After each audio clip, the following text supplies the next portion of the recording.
Ladies and gentlemen, welcome to another episode of Accidental Brilliancy Chess. Today I'm going to walk you through openings for complete beginners. I'm going to teach you how to think and not just memorize lines so that as a complete beginner, you can start to add these tools to your toolbox and figure out how you might want to think about moves so you don't have to just memorize lines of theory.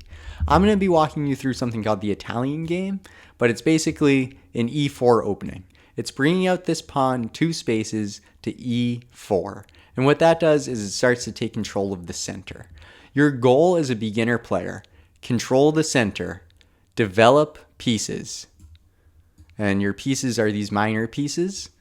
You want to start with knights. Knights before bishops is a good rule. Knights are worth 3, bishops are worth 3, rooks are worth 5, queens are worth 9. Get these lower power pieces, these knights and these bishops, out early. Keep your rooks and your queen back until later in the game. And so what's the most common response from black? It's usually to stop you and try to take control of the center themselves. And so why do we say knights before bishops? This is a good fundamental rule. You know where the knights are going to go. You want to keep this flexibility for your bishop. So your bishop has all of these spaces that he might want to end up. Your knights are almost always going to end up here. You might come here, but more often than not, you're going to want to be on this f3 square and on this c3 square as white.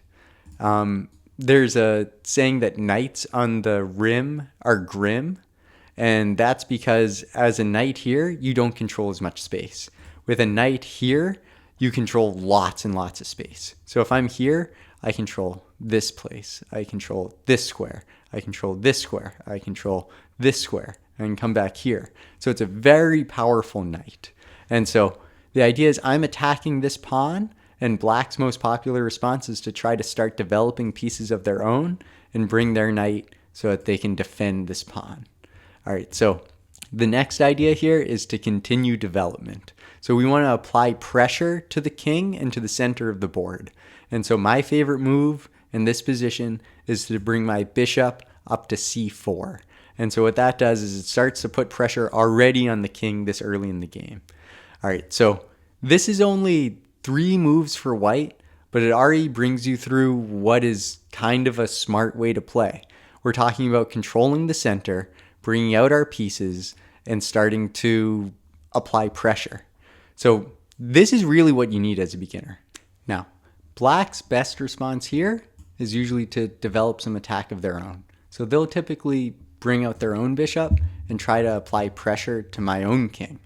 And so this is just a very beginner, basic level. How are we going to start developing pieces? There are more ideas that we can bring forward. So I want you to start thinking about you as a beginner. What would you do next here? So some ideas are you can think about how are you going to start defending your own pieces? So are you going to bring a pawn up and another pawn up?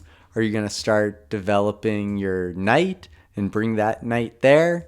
Are you going to try to castle kingside and protect the king?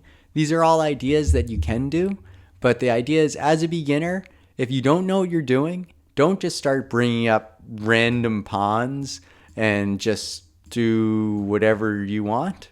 As a beginner, what I want you to start thinking about is how are you going to control the center, develop your pieces, and connect your pieces. Get an attack. Think about how your opponent is going to attack you. I hope that this openings video helped you. Let me know if you want more opening videos that really go deep into understanding why you're moving pieces instead of just memorizing certain lines. Have fun out there, keep playing games, and keep following for Accidental Brilliancy Chess. Thanks guys, see you later.